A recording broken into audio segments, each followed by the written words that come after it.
but I would prefer to deal with this straightforward. I have a series of motions which I've handed out. If I may make an opening comment and then I'll put those motions on the table. As we all know, we are not required to adopt the Chesapeake Bay Ordinance itself. If we were required to adopt it, we would enjoy the legal protection of that act, that act provides, since it has withstood legal court challenges. Our proposed ordinance is a voluntary decision. As such, our ordinance may also enjoy the legal protection of the Chesapeake Bay Act, provided that we do not deviate too significantly from the original act. At least that is the theory. But that theory, it's my understanding, has not been tested in court.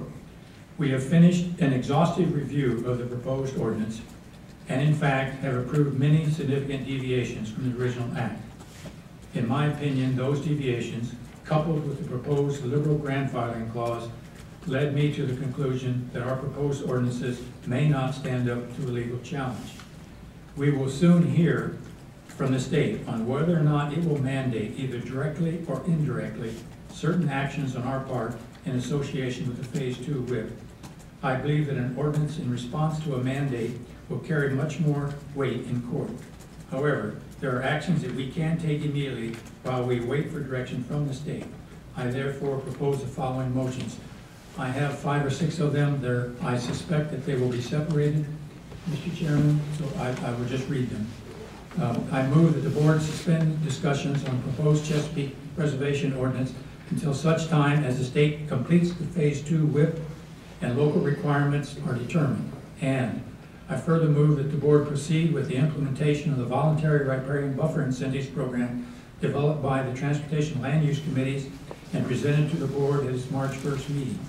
And I further move that county staff prepare a draft ordinance requiring the pump out of septic tanks every 5 years.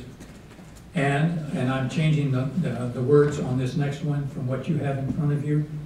I further move that the county staff review House Bill 1831, Senate Bill 1055, fertilizer regulation and application and labeling, and return to the board any actions that we can take locally as a result of those bills. Those bills are point of sales controlled by the state, and I'm not sure whether we have any say in the implementation, but if we do, I'd like to hear back from the staff. I further move that the county staff initiate implementation of the actions suggested in the February 1, 2011 board item to tighten the enforcement of current erosion and sediment control regulations, including eliminating or altering the agreement in lieu of a grading plan, increasing the frequency of inspections between the state standard of 1 inspection every 2 weeks, and standardizing the trigger for a grading permit at 5,000 square feet. And finally, I further move that the county staff explore and report back to the board on the following additional alternative actions: linking the open space tax deferral and inclusion in agricultural districts to landowner implementation of riparian buffers, adding a stream setback to the zoning ordinances, and adding the creation of riparian buffers to the improvements required by the Loudoun County subdivision